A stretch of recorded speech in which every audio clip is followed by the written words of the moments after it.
Uncle Jay here. I hope everyone's having the last day of the weekend. And like I said, another week will be here. Today I'm going to be talking about my experience at Pittsburgh Animal Hospital in Rochester, New York. And basically vaccinations. I consider not giving your dog vaccinations throughout its lifespan to be animal abuse.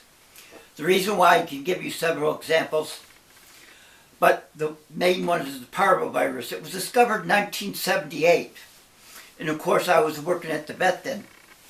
And because I was a kennel manager, I was the only one allowed in the parvo ward. So I had to wear rubber pants, rubber coat, because bleach was the only thing that really helped with it. So every morning I would come in, and it was sad, because parvo basically makes the animals internally bleed to death and dehydrate with diarrhea. So I'd go in the wards, and there were so many animals that had passed away, and it was so sad. Of course, that's before they had a vaccine for it. Now they do.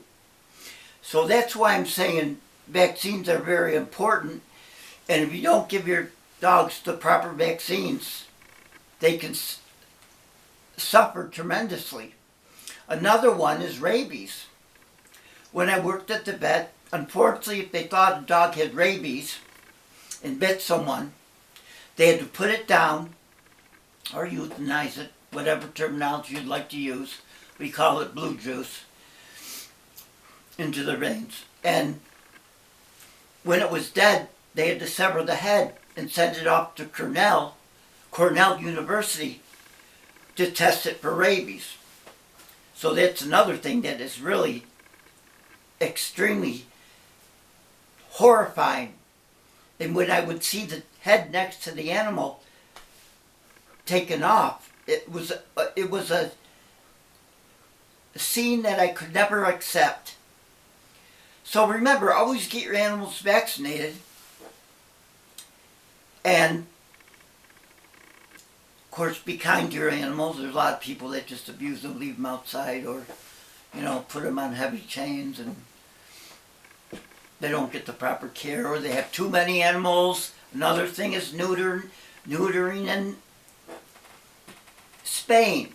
I knew a close friend that didn't want to get his black lab vaccinated because he said, I'm not taking off my lab's testicles, then he won't be a male. I mean, that is such a ridiculous way of thinking, but unfortunately there's some people that feel that way. And then what happens to some strays, and also cats, they have many litters, they're out in the cold, they suffer all the time, and it's just a continuous cycle over and over and over and over again. So it's just my experience again, working at the vet for 30 years with the animals that had parvo. It was just a terrible sight. And also rabies. But all the vaccinations that the animals should have. Remember, always keep your animals' vaccinations up to date so they don't get sick or they don't suffer. And always get your animals spayed or neutered. And I don't really believe in these expensive breeds.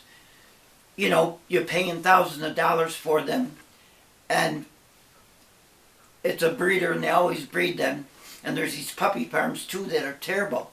Because why not go to the vet or to the animal shelter, or if you find a stray or something else, adopt it. That's the most important thing. Adopt an animal. It doesn't have to be a purebred.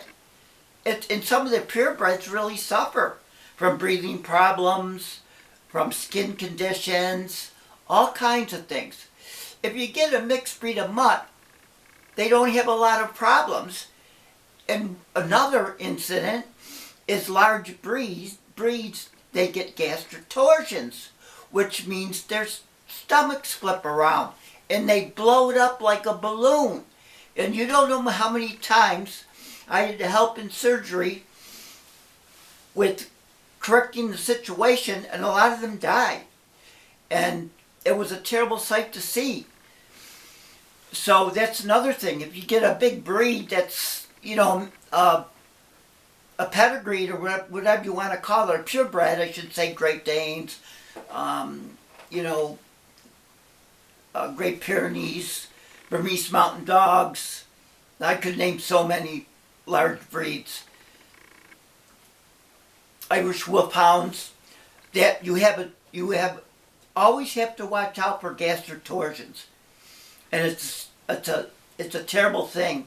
A lot of them don't make it through it because their toxins build up in their stomach and they just pass away. And if they're really lucky with surgery, they can make it. And then it costs the owners thousands of dollars because it's a complicated surgery. So this is Uncle Jay. I hope everyone learned something. I have from working at the vet.